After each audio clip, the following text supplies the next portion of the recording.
Yes.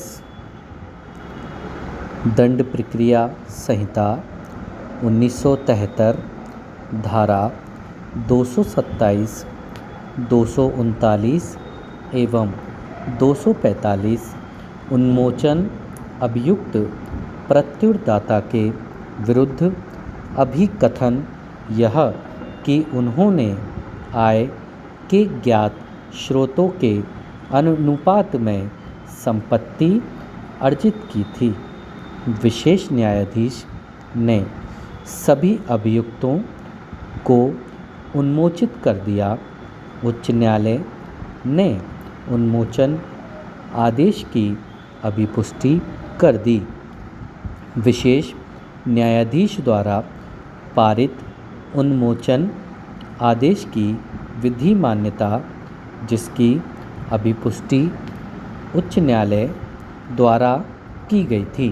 आक्षेपित आदेश पारित करते समय न्यायालय ने यह निष्कर्ष निकालने के प्रयोजनार्थ सामग्री की छानबीन नहीं की है कि क्या अभियुक्त के विरुद्ध कार्यवाही करने के लिए पर्याप्त आधार है, बल्कि इसकी कि क्या वह दोष सिद्धि की अपेक्षा करेगी। उन्मोचन आवेदन के विचारण के प्रक्रम में न्यायालय को साक्ष्य का मूल्यांकन नहीं करना चाहिए था और अभियुक्त को इस तरह उन्मोचित नहीं करना चाहिए था मानो वह दोष मुक्ति का आदेश पारित कर रहा हो।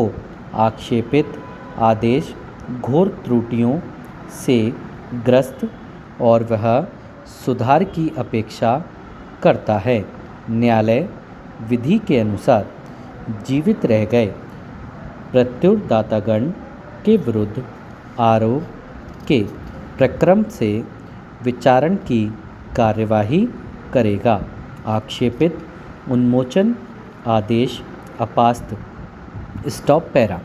उन्मोचन आदेश पारित करते समय इस तथ्य पर कि दो मंत्रियों के अतिरिक्त अन्य अभियुक्तों के आयकर का निर्धारण किया गया है और संदत्त आयकर पर अभियुक्त व्यक्तियों को उन्मोचित करने के लिए विश्वास व्यक्त नहीं किया जा सकता।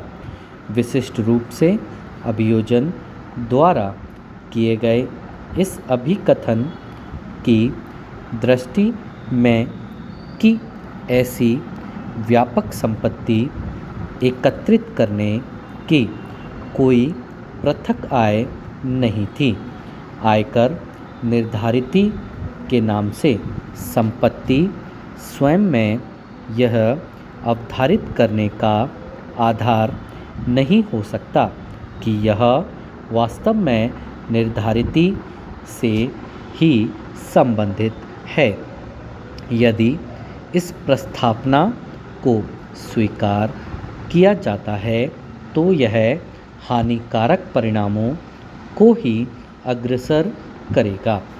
यह ज्ञात उन व्यक्तियों के नाम में भ्रष्ट लोक सेवकों को संपत्ति एकत्रित करने का अवसर प्रदान करेगा जो उनकी ओर से आयकर का भुगतान करते हैं और इसके पश्चात वह विधि की दृष्टि से बाहर हो जाएंगे।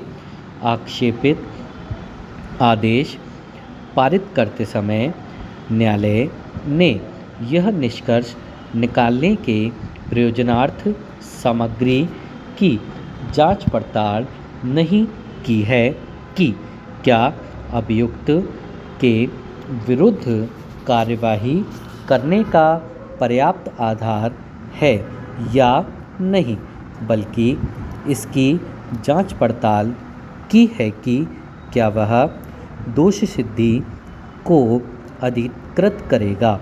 न्यायालय कि यह राय है कि यह ऐसा प्रकरण नहीं था जहां न्यायालय को साक्ष्य का मूल्यांकन करना चाहिए था और अभियुक्त को इस तरह उन्मोचन नहीं करना चाहिए था मानो वह दोष मुक्ति का आदेश पारित कर रहा था।